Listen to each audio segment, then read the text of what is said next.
Shalom teman-teman semua yang terkasih dalam nama Tuhan kita Yesus Kristus. Kembali berjumpa lagi dengan kami di sini, Kambena Official.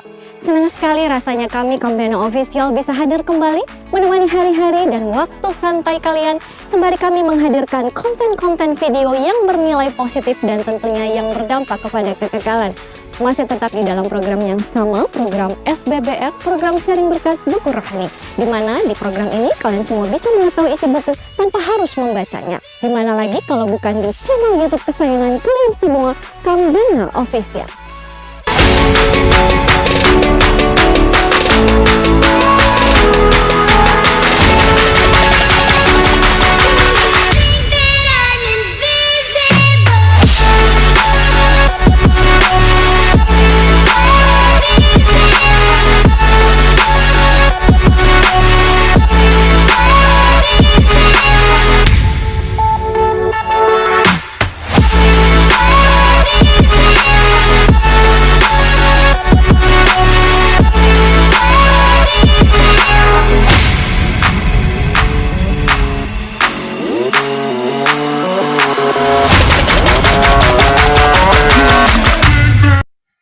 Masih tetap melanjutkan sharing buku kita, Menghancurkan Ilmu Hitam, karangan Doreen Irvin, part yang ketiga.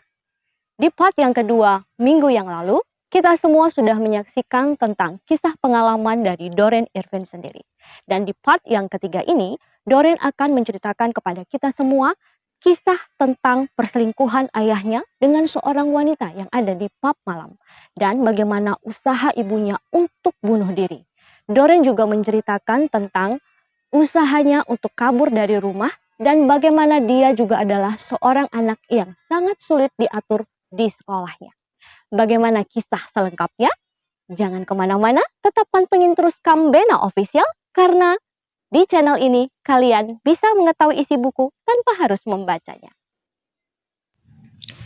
Hai teman-teman semua, sebelum nonton kisah selanjutnya, jangan lupa untuk subscribe ya, tekan tombol lonceng, dan jangan lupa untuk like, comment, dan share video ini ke teman-teman kalian semua.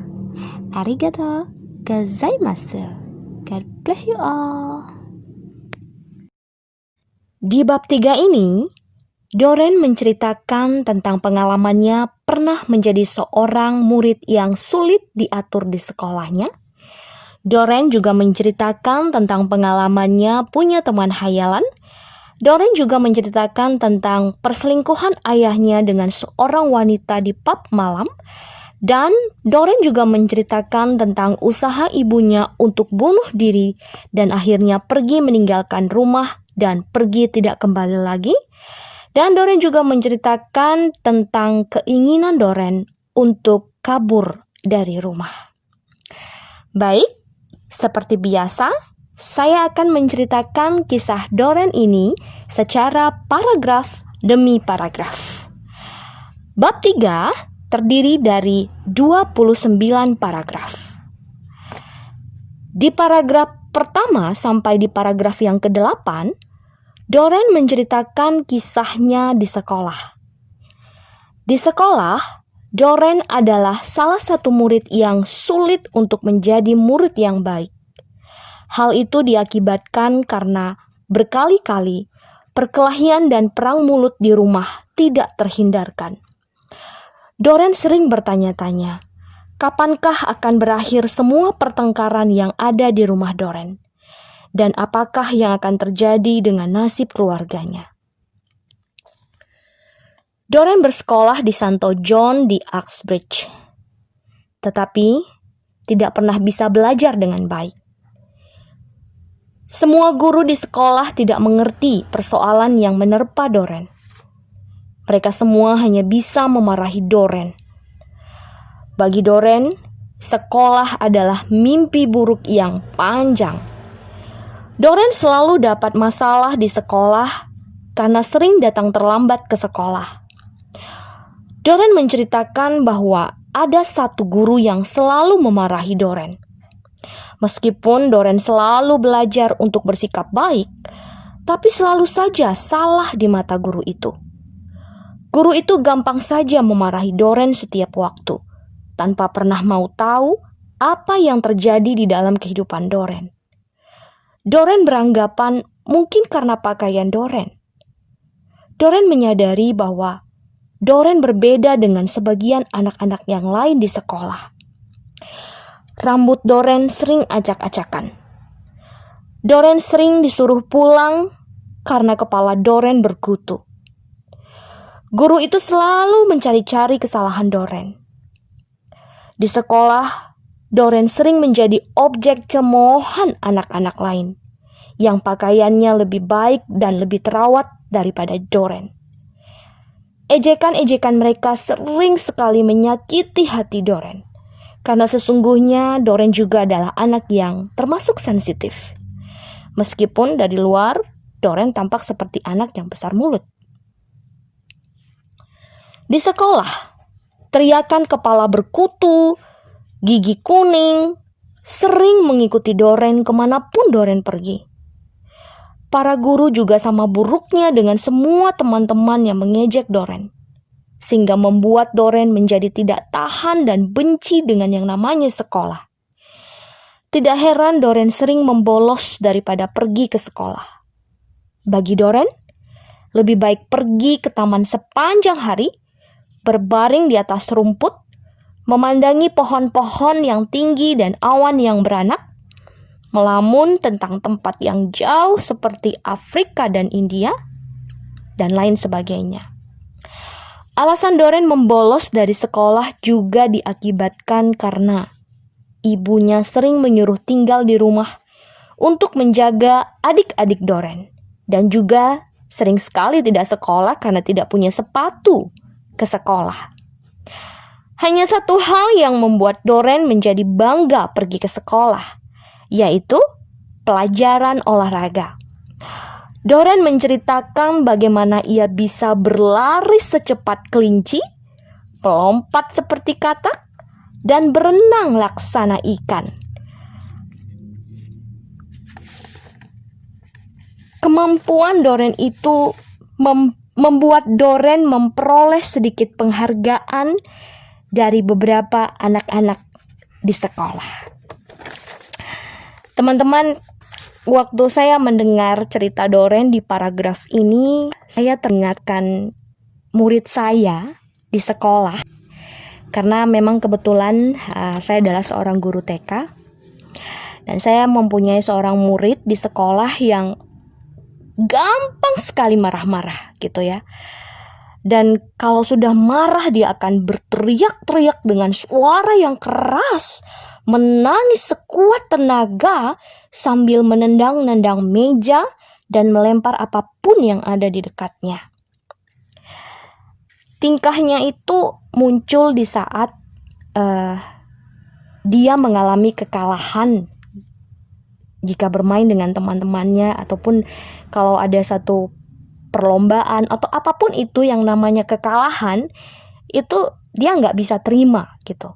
Dan dia juga marah-marah ya ketika keinginannya tidak dipenuhi dan perkataannya tidak dituruti. Kelihatannya dia adalah seorang anak yang sangat egois dan suka memberontak.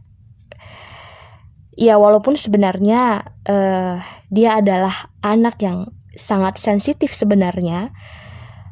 Ya, pada awalnya kami sebagai seorang guru mencoba gitu ya untuk melihat anak ini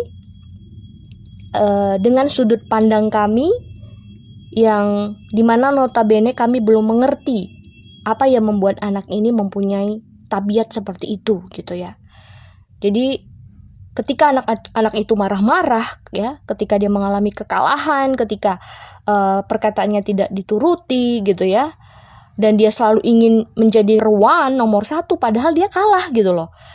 Padahal ada temannya yang jauh mungkin yang lebih hebat dari dia, tapi dia memang gak bisa menerima kekalahan gitu.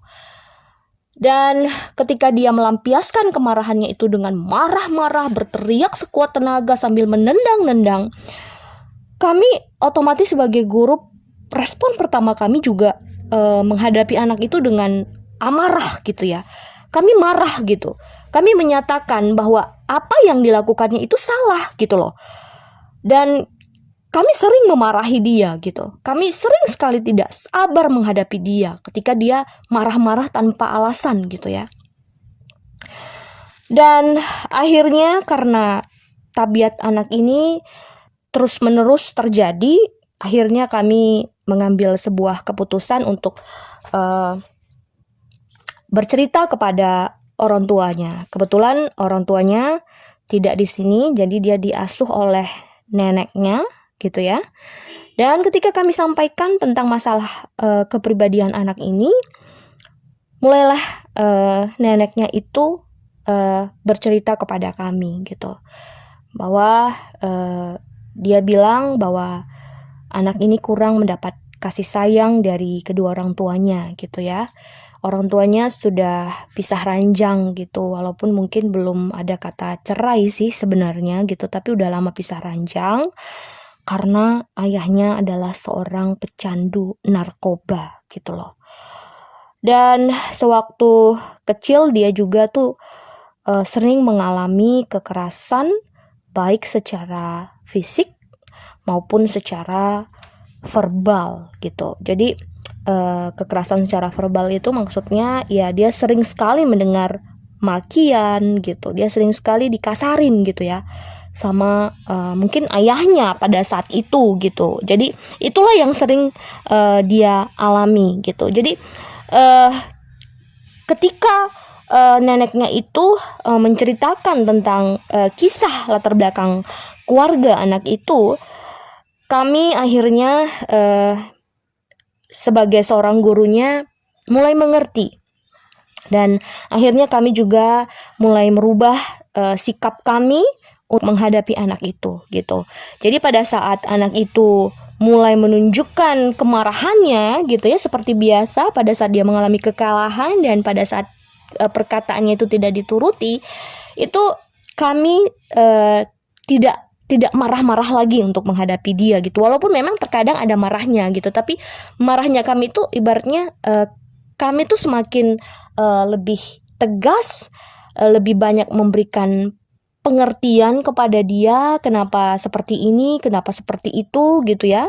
Kami lebih sabar menghadapi dia dan kami lebih tenang dalam menghadapi sikapnya yang suka marah-marah seperti itu gitu. Karena kami sudah mengerti gitu ya, kenapa dia seperti itu gitu. Jadi teman-teman di sini saya hanya mau bilang sama teman-teman, jika teman-teman punya seorang sahabat atau punya teman atau punya keluarga atau siapa saja yang ada di dekat kamu ya, yang memang kamu tuh kalau dekat dengan dia tuh sebel banget gitu ya, kita tuh rasanya tuh pengen marah ngelihat sikap dia yang suka ngomong kasar mungkin ya, atau sikapnya yang tidak enak gitu ya, atau mungkin dia seorang yang brutal gitu ya, atau apapun itu yang membuat hati kita tuh tidak nyaman dekat dengan dia. Ya di sini kita sudah melihat contohnya gitu ya. Jangan langsung kita menjauhi dia. Apapun sikap dan tingkah lakunya gitu ya, jangan menjauhi dia gitu. Coba kamu cari tahu, pasti dia punya latar belakang yang tidak harmonis, latar belakang keluarga yang tidak harmonis, ataupun punya latar belakang pribadi yang tidak enak ya, yang pernah dialaminya dulu, sehingga menjadikan dia mempunyai tingkah laku yang buruk seperti saat sekarang ini gitu. Jadi ketika nanti kita sudah tahu, kita jadi lebih tahu bagaimana menyikapi sikapnya. Jadi kita udah nggak heran lagi, nggak bingung lagi, nggak kesal lagi gitu, karena kita udah tahu kenapa dia bertindak seperti itu. Jadi pesan saya, kalau menemukan seorang teman yang menyebalkan gitu ya, jangan jauhi gitu ya, tapi kita harus mengasihi dia gitu, dan lebih baik cari tahu latar belakangnya, sehingga kita bisa sedikit demi sedikit memberi nasihat sama dia ya. Kalau kita sudah dekat dengan dia, pasti nasihat kita akan dia dengarkan, dan ya mudah-mudahan dia bisa kita hal-hal yang lebih baik lagi dan bisa menjadikan dia menjadi orang yang lebih baik lagi gitu. Kalau kita justru menjauhi dia tuh kan semakin hancur gitu loh, karena memang dia sudah hancur. Ketika berteman sama kita nggak mau menerima dia, menjauhi dia semakin hancur gitu loh. Dia tuh butuh seorang penasehat sebenarnya gitu ya. Oke, saya rasa itu dia sedikit yang ingin saya sampaikan di bab yang pertama sampai bab yang ke-8 ini. Sekarang kita akan masuk ke bab yang ke-9 dan bab yang sampai bab yang ke-12. Dalam bab 9 sampai 12 ini, Dor menceritakan tentang kisahnya mempunyai seorang teman yang bermula dari perjalanannya untuk bermain-main ke halaman gereja dekat kecil di dermaga. Doren menemukan makam anak-anak dan nama anak yang sudah mati itu adalah Violet May. Nama itu begitu menarik perhatian Doren. Doren mulai untuk sudah meninggal itu untuk berbicara. Doren dalam hati percaya bahwa itu mendengar dan mengerti. Itulah hal yang kadang-kadang dilakukan oleh Doren di dalam kesendiriannya dan membangun fantasi di sekeliling makam. Hal itu membuat Doren seolah-olah mempunyai ikatan dengan seseorang. Seolah-olah Violet May itu mewakili seorang ayah yang lembut dan guru yang baik yang tidak pernah dijumpai Doren sebelumnya. Hal tersebut sering dilakukan oleh Doren setiap pergi ke sekolah dan pulang ke sekolah. Doren sering singgah di makam itu. Di makam itu Doren akan sebentar berhenti untuk berlutut di samping makam itu, lalu mengambil bunga-bunga di samping makam. Dan pada Violet May, Doren akan menceritakan masalahnya dan membagi rasa takut dengannya. Tidak ada seorang pun yang tahu tentang persahabatan yang aneh itu. Saya ketika membaca dan mendengarkan kisah Doren di bab 9 sampai di paragraf 9 sampai yang ke-12 ini, teman-teman. Saya teringat lagi akan kisah murid saya yang tadi saya ceritakan gitu ya.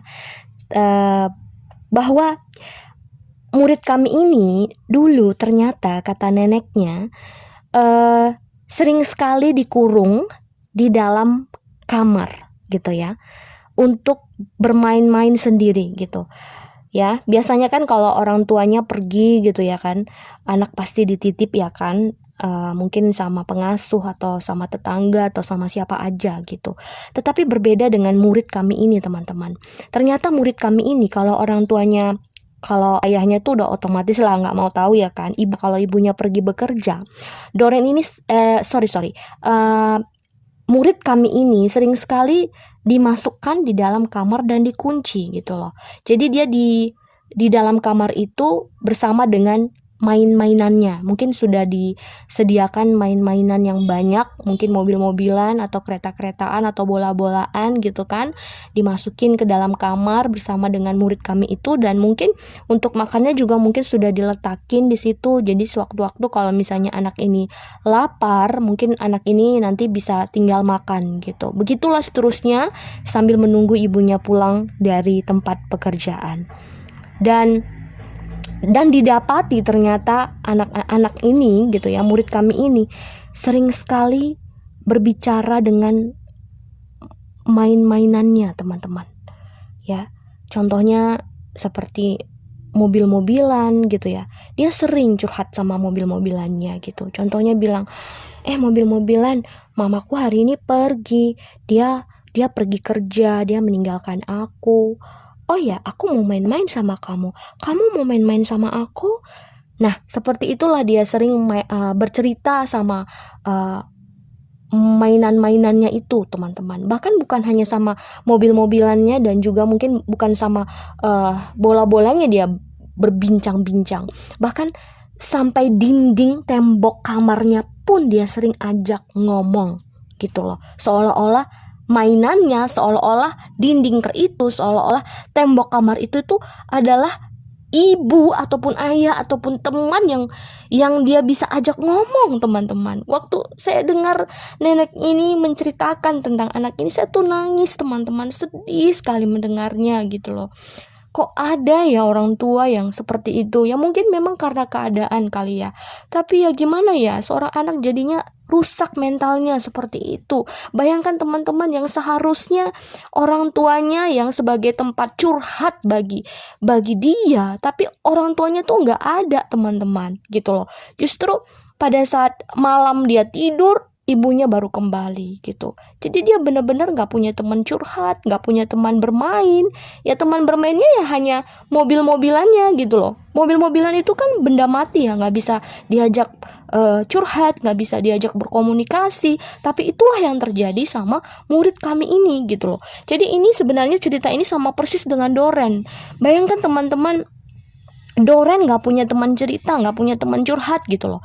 Ayahnya gak bisa dijadikan sebagai teman. Ayahnya tuh gak pernah ada di rumah. Ayahnya sering di pub malam, mabuk-mabukan, pulang pukul-pukul istri, pulang pukul-pukul anak gitu ya. Dan Doren tuh gak punya teman komunikasi. Kalau dia mau berkomunikasi sama ibunya juga, sering sih memang mereka berkomunikasi, tapi ibunya tuh udah terlalu banyak pikiran gitu ya. Stres memikirkan ayahnya, stres memikir keadaan rumah, tentang ekonomi yang sangat-sangat jauh dari kata cukup gitu. Jadi Doren tuh nggak punya teman-teman. Bahkan di sekolah juga, teman-teman bayangkan kan, tadi kan teman-teman bisa dengar bahwa di sekolah juga Doren tuh nggak punya teman gitu loh. Semua mencemooh, semua mengejek ya. Ya mungkin ya karena ya tadi memang Doren, karena gigi Doren yang kuning, kepala Doren yang berkutu, ya emang seperti itu keadaannya, teman-teman. Karena di rumah itu miskin, Doren tuh miskin. Kalau teman-teman udah dengar ceritanya, kisahnya di bab sebelumnya, Doren kaos kaki aja tuh barang langka bagi Doren, teman-teman. Sisir tuh nggak ada di rumahnya gitu loh. Jadi bayangkan bagaimana miskinnya Doren gitu ya. Tapi nggak ada teman-teman yang mau bermain dengan dia. Dan akhirnya Doren membuat fantasinya sendiri ya. Doren sering bermain-main di gereja dan dia melihat ada makam di samping gereja itu, dan dia melihat ada nama Violet May gitu. Dan akhirnya makam itulah, Violet May itulah ya yang dijadikannya sebagai teman curhat. Bayangkan teman-teman betapa sedihnya. Aku mau nangis loh teman-teman mendengarnya. Saya gak sanggup seperti ini ya. Makanya kalau punya teman-teman yang punya kondisi seperti ini, please jangan dijauhi. Please bertemanlah dengan dia. Please jangan dicemooh, jangan dihina ya. Lihat ini Doren ya. Doren ini tidak punya teman, dan akhirnya teman rahasianya adalah seorang Violet May yang sudah meninggal. Sungguh tragis. Oke, kita akan lanjutkan paragraf 13 sampai paragraf yang ke-19. Kita lanjut teman-teman.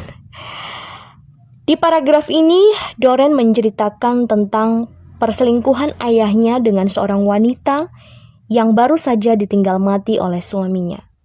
Dan mereka berkenalan di pub. Sejak saat itu, cinta ayah akan ibu mulai sirna. Perkelahian dan pertengkaran, teriakan dan makian, terdengar siang dan malam. Ayahnya semakin akrab dengan wanita selingkuhannya itu, dan hal itu membuat ibunya menjadi patah hati, dan hatinya hancur berkeping-keping, dan selalu membuat Ibu Doren menangis. Pada saat-saat seperti itu, Doren sangat khawatir dengan kondisi ibunya.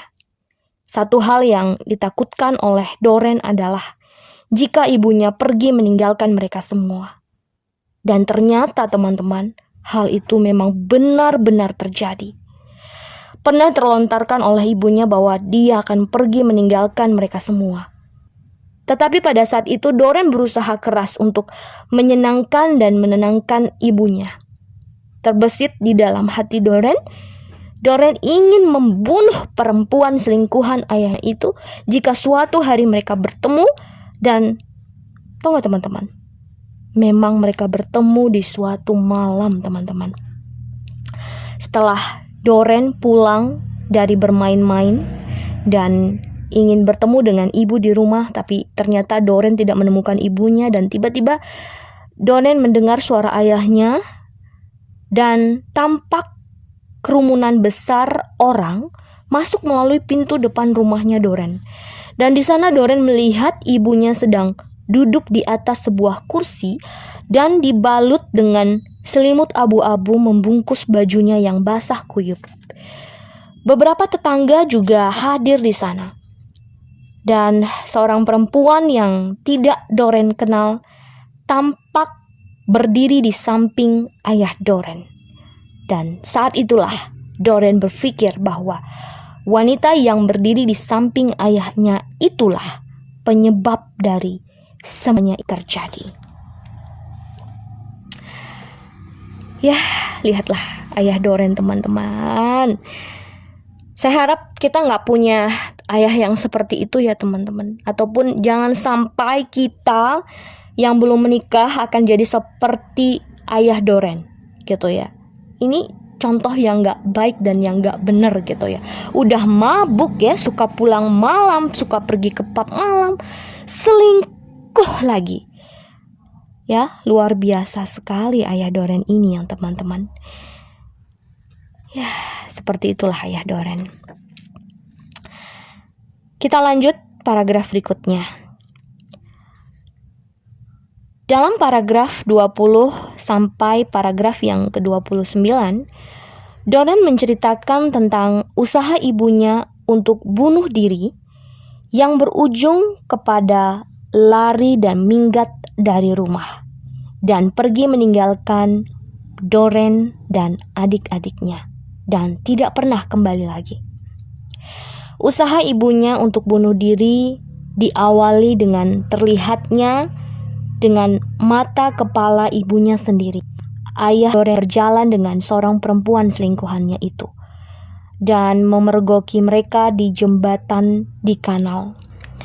Pertengkaran hebat pun terjadi dan diakhiri dengan usaha ibunya untuk melompat ke sungai di bawah jembatan. Namun ayahnya segera menolong sehingga ibunya tidak jadi mati. Pada saat itu usia Doreen 11 tahun. Sejak saat itulah ibunya ingin pergi dari rumah. Dan akhirnya keinginan ibu Doreen untuk pergi dari rumah akhirnya terwujud. Mungkin karena sudah nggak tahan lagi gitu ya teman-teman melihat tingkah laku ayahnya gitu ya. Mungkin yang pada saat ayahnya pulang malam gitu ya, ataupun mabuk-mabukan sampai rumah dalam keadaan mabuk, pukul-pukul istri, pukul-pukul ibu Doreen, mungkin itu bisa diterima oleh ibu Doreen gitu ya, walaupun sebenarnya dia menderita gitu. Tapi ya namanya perempuan ya teman-teman, ditambah lagi dengan ayahnya selingkuh, itu udah fatal banget ya teman-teman ya. Ya, sudah dipukul aja, nggak bertanggung jawab sama keluarga aja, itu udah fatal gitu ya. Ditambah lagi dengan perselingkuhan, itu udah cukup fatal gitu loh.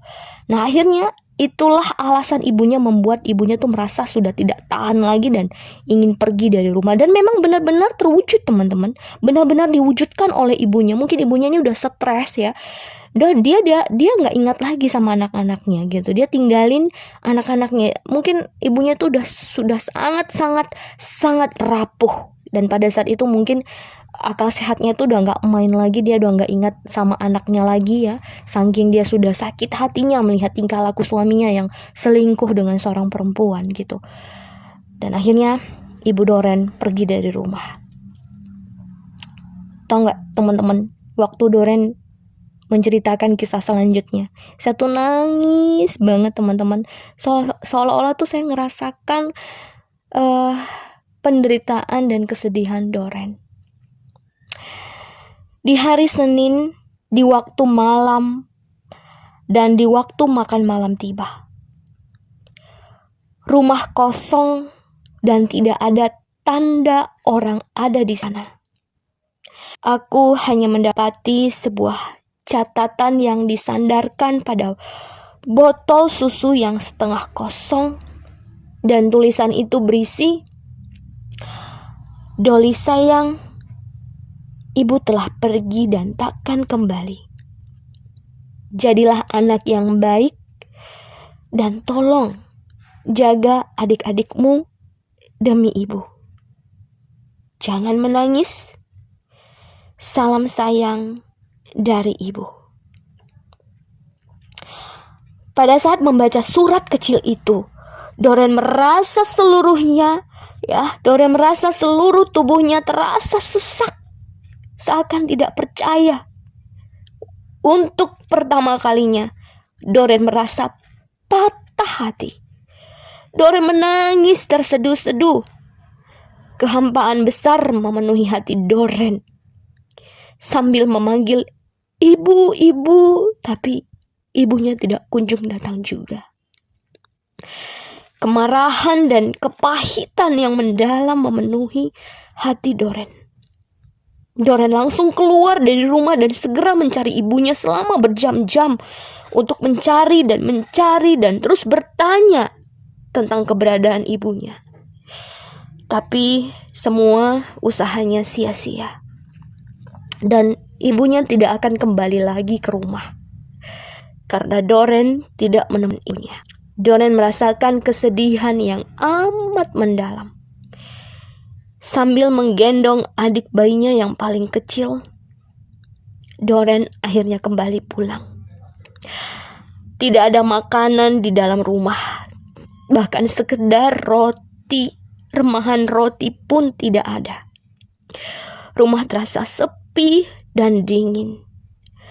Doreen dan keempat adik-adiknya rasa kedinginan, ketakutan, dan kesepian.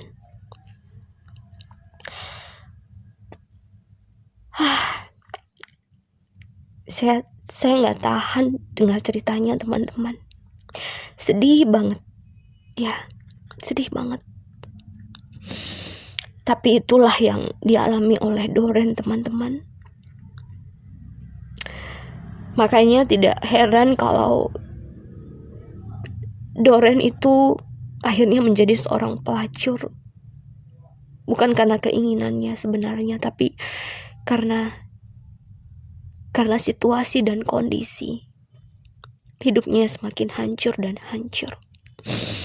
Ya, walaupun akhirnya teman-teman, Tuhan memanggil dia, Tuhan menyelamatkan dia, dan Tuhan menjadikan dia menjadi penjala manusia.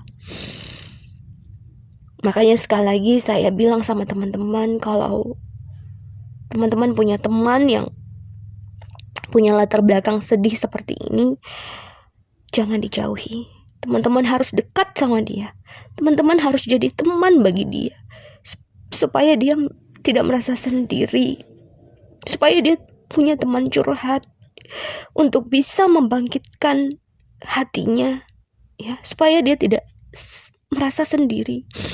Dan untuk teman-teman yang, kalau teman-teman yang mendengar kisah ini, teman-teman juga berada di posisi yang sama seperti Doreen, saya mau bilang, jangan pernah mengambil jalan pintas seperti Doreen, teman-teman.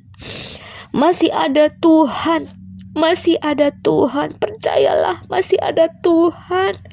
Tuhan itu ada, Tuhan itu akan menolong. Jadikan teman itu menjadi sahabatmu. Datang sama Tuhan. Tuhan itu hidup, teman-teman. Tuhan itu mendengarkan seru doa kita. Ini harapan saya buat teman-teman. Saat ayah Doreen pulang dan mendapati istrinya tidak ada lagi di rumah, ayahnya sama sekali tidak peduli dan tidak mengatakan sepatah kata apapun, sehingga membuat Doreen menjadi sangat geram dan berkata, "Bagaimana mungkin ayah hanya diam dan tidak berusaha mencari ibu? Ayah dan perempuan pesolek itu yang telah membuat ibu pergi," ungkap Doreen marah. Tetapi ayah Doreen menjawab Doreen dengan berkata bahwa besok dia akan kedatangan ibu baru. Tapi dengan amarah yang kuat, Doreen menjawab bahwa dia tidak mau ibu baru dan sampai kapanpun tidak akan pernah menganggap wanita itu adalah ibunya. Meskipun ayah Doren sudah memutuskan untuk menikahi perempuan pesolek itu. Keesokan harinya benar seperti yang dikatakan oleh ayahnya, bahwa ayahnya membawa ibu baru untuk menggantikan posisi ibu Doren. Perempuan itu membawa 2 anaknya dari hasil perkawinannya yang pertama. Dan ternyata wanita itu juga sedang hamil. Saat ayah mengatakan bahwa Doren harus memanggil ibu barunya dengan sebutan ibu, Doren dengan tegas menolak. Ayahnya berpikir bahwa putrinya yang marah itu akan belajar untuk menerima situasi yang baru. Tetapi dia salah. Meskipun baru berusia 11 tahun, Doren mempunyai pendirian yang kuat. Bahkan saat perempuan itu membuatkan Doren manisan apel untuk memenangkan hati Doren dan adik-adiknya, Doren tetap menolak untuk disogok. Doren mengatakan kepada perempuan itu bahwa sampai kapanpun Doren tidak akan pernah menganggap dia ibunya. Apalagi dengan memanggilnya dengan sebutan ibu. Kebencian antara Doren dan wanita baru itu terlihat dengan jelas. Di saat itu, terbesit di hati Doren untuk meninggalkan rumah, seperti yang pernah dilakukan oleh ibunya dulu. Tapi Doren berpikir, jika Doren pergi, siapa yang akan menjaga adik-adiknya? Jadi Doren memutuskan untuk tetap tinggal di rumah dan hari demi hari belajar untuk membenci sekali lagi. Demikianlah teman-teman kisah Doren di bab 3. Jangan lupa untuk tetap menyaksikan kembali kisah Doren di bab 4 di pertemuan kita selanjutnya. Akhir kata, saya akan mengutip firman Tuhan yang diambil dari Amsal 5 ayat 1-11 dan dilanjutkan ayat yang ke-21. Nasihat mengenai perzinahan. Hai anakku, perhatikanlah hikmatku, arahkanlah telingamu kepada kepandaian yang kuajarkan, supaya engkau berpegang pada kebijaksanaan dan bibirmu memelihara pengetahuan. Karena bibir perempuan jalang menitikkan tetesan madu, dan langit-langit mulutnya lebih licin daripada minyak. Tetapi kemudian ia pahit seperti empedu, dan tajam seperti pedang bermata 2. Kakinya turun menuju maut, langkahnya menuju dunia orang mati. Ia tidak menempuh jalan kehidupan, jalannya sesat tanpa diketahuinya. Sebab itu hai anak-anak, dengarkanlah aku. Janganlah kamu menyimpang daripada perkataan mulutku.